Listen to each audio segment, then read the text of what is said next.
Let's head to the voicemail of Truth and Reason. Hey, love the show.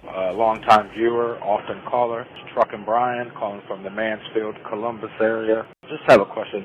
Do you think the Browns are going to be players for Myles Jack since he's a free agent, or do you think they're really satisfied with their linebacking corps? Just like to hear your guys' thoughts. Go Browns. Ooh, ooh, ooh.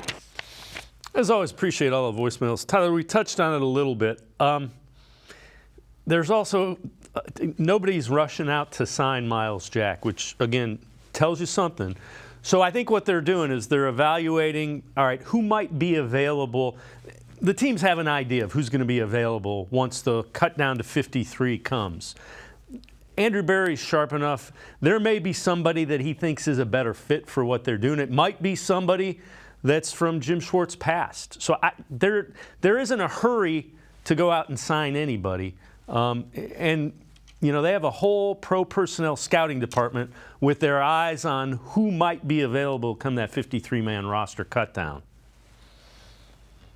Yeah, exactly. Like we talked about, don't go out and make a panic signing. If they feel they need to add another veteran, they can go out and do that. But you can do that whenever. And I do think once the rosters are cut down, that is when they look to explore that option. And I do think there's a possibility, too, that even once the preseason's over and the Browns name their 53-man roster, if they feel that someone is a better fit than who they have currently on the roster, they could end up still cutting that particular player and adding a veteran to that position. Because if you look at the market right now, you have Myles Jack. Clearly, he's not signed.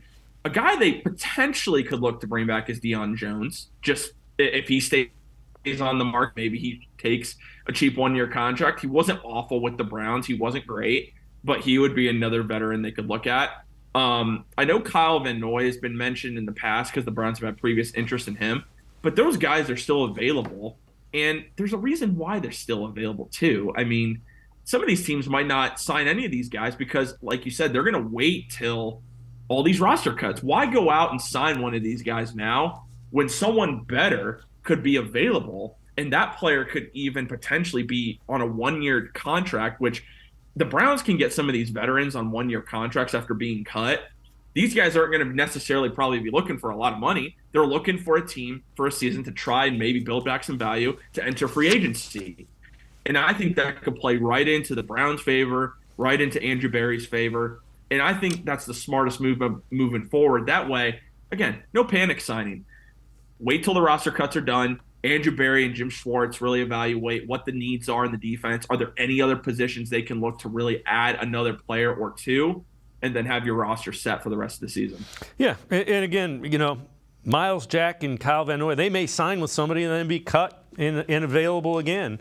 But they're targeting specific areas of need, and clearly, if they thought one of these guys would make them better, they'd have already signed them. That's why I just don't see it happening this close to training camp.